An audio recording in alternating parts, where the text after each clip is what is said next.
नमस्कार, मी पंजाब डक. आज आहे 23 जुलै 2025 आणि मी माझ्या शेतामध्ये हे 45 दिवसाचा कापूस आहे आणि या ठिकाणून माझ्या महाराष्ट्रातल्या शेतकऱ्याला अंदाज देणार आहे. तर राज्यात काय झालं की काही भागामध्ये इतका पाऊस झाला की ढगफुटीसारखा झाला, पण काही भाग आणखीन त्याच्यात देखील वंचित आहेत. आपण धाराशिव जिल्हा त्याच्यात वंचित आता तिकडे पाऊस झाला, लातूर जिल्ह्यात झाला, बीड जिल्ह्यात झाला, त्याच्यानंतर परभणी जिल्ह्यात झाला, जालना जिल्ह्यात झाला.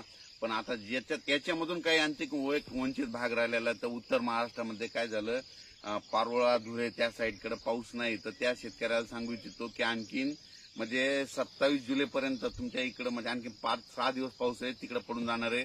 म्हणून ही तुमच्यासाठी आनंदाची बातमी. नांदेड जिल्ह्यामध्ये इथं बिदर कर्नाटक शेतकऱ्याचे फोन आले, उमरी नायगाव तिकडल्या शेतकऱ्याचे, धर्माबादच्या शेतकऱ्याचे फोन आले. तिकडे पाऊस नाही. तिकडे देखील ह्या म्हणजे 4 दिवसात आणखीन पाऊस पडून जाईल, म्हणून काही चिंता करायची गरज नाही.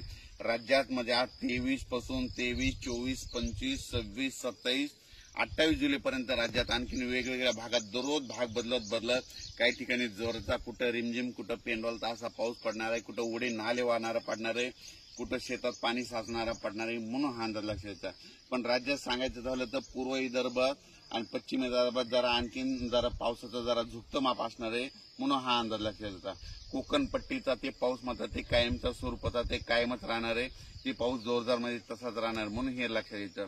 पण राज्यात सांगायचं झालं तर 23, 24, 25, 26, 27 जुलैपर्यंत दररोज म्हणजे पूर्व विदर्भ, पश्चिम विदर्भ, दक्षिण महाराष्ट्र, उत्तर महाराष्ट्र, कोकणपट्टी, खानदेश, मराठवाडा सगळ्याच जिल्ह्यामध्ये दररोज वेगवेगळ्या भागात दररोज भाग बदलत पाऊस पडणार आहे. पण जोराचा पडणार आहे. सगळ्या पिकांना जीवदान भेटणार असा पाऊस पडणार आहे. म्हणून हे अंदाज लक्षात आहे. मी अगोदरच सांगितलं होतं की जूनच्या शेवटच्या आठवड्यात पाऊस येणार आहे, जुलैच्या शेवटच्या आठवड्यात पाऊस येणार आहे. सगळ्या शेतकऱ्याला पिकाला जीवदान ठरणार आहे, म्हणून हा अंदाज सांगितला होता.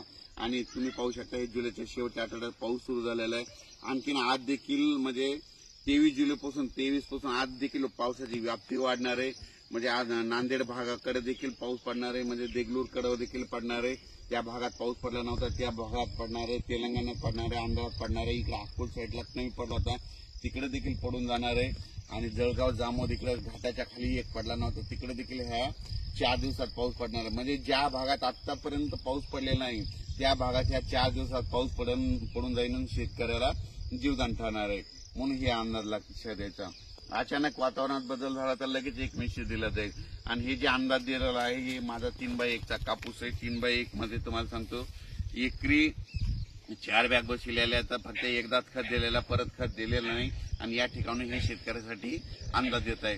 राज्यात आणखीन परत एकदा सांगतो 23 जुलैपासून ते 27 जुलैपर्यंत दररोज वेगवेगळ्या भागात पाऊस पडलेला नाही. ज्या भागात पडलेला नाही तिथं देखील पाऊस ह्या 5 दिवसात पडून जाईल आणि शेतकऱ्याला पिकाला जीवदान ठरणारा पाऊस राहणार आहे. म्हणून हे अंदाज लक्षात घ्यायचा. अचानक वातावरणात बदल झाला लगेच एक मेसेज दिला जाईल. धन्यवाद.